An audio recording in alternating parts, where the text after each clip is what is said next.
But this evening, I want to share with you the story of northern Kenya's elephant population and the role of Northern Rangelands Trust in providing both the protection to the elephant and also enabling those elephants to contribute to local communities at a welfare and social well-being. So if we look back to the 1960s, 1970s, this population in northern Kenya was approximately 25,000 elephant. The only protection for those elephant would have been national government.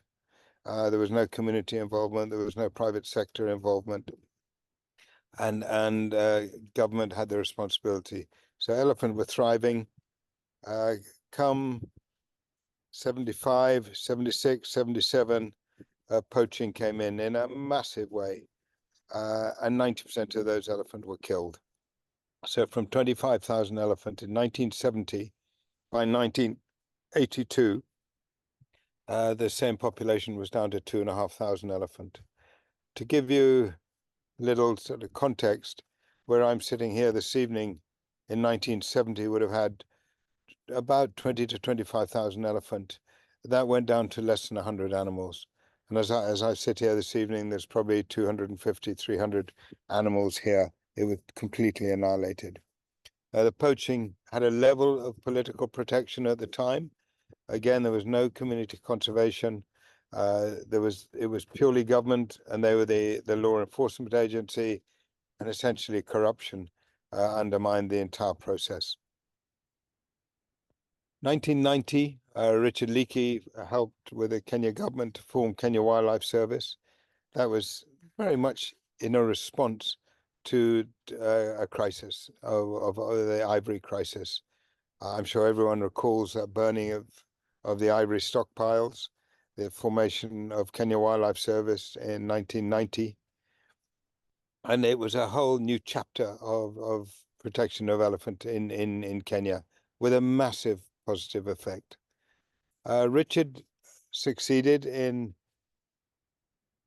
by motivating rangers, building a ranger force, a law enforcement agency that was really effective on the ground. It had high levels of political support, had very strong levels of international funding behind it, development funding at a very senior level, had strong local support, but it had no community involvement. Richard was not focused on community, he was focused on strong government, and it was very effective. Come 2004, with the impact of KWS and the pressure on poaching on the ground, that same population of elephant in northern Kenya had risen to 5,400. Now, I'd been working with a lot of local communities, and we suddenly realized that there was a sector here that was being forgotten. Communities lived with elephant, they knew who the poachers were, they knew what was going on, they knew when the elephant were being killed, where the ivory was going, and yet they were purely a source of information for government. They weren't beneficiaries of elephant, they didn't have a role in the protection of them. And so, together with a small group of friends, we came together and thought, what if we brought communities into the forefront here?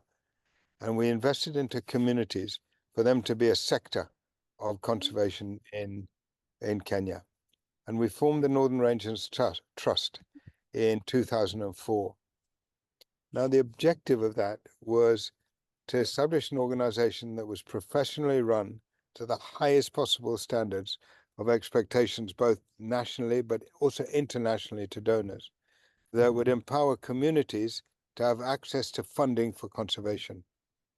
Now, we just never realized what was behind the door that we opened when we turned that key. Communities were enthusiastic, the international funding agencies were enthusiastic, and the combination of the two has led us to where we are today. And as I speak this evening, we're over 8,000 elephant in this population. We've just been through a bad drought that's knocked it a little bit, but equally we've just been through wonderful rains and they're recovering fast. The NRT now covers over 10% of Kenya. It covers, I think Samuel's going to share some slides in a minute, all the main, well, 3 of the 5 main elephant populations in Kenya. And the community are not just a force for good in terms of protecting elephant. These elephant are contributing to social welfare, to employment opportunity, for tourism. They're part of a carbon process, generating a lot of revenue from soil sequestering carbon. And this is all thanks to elephant.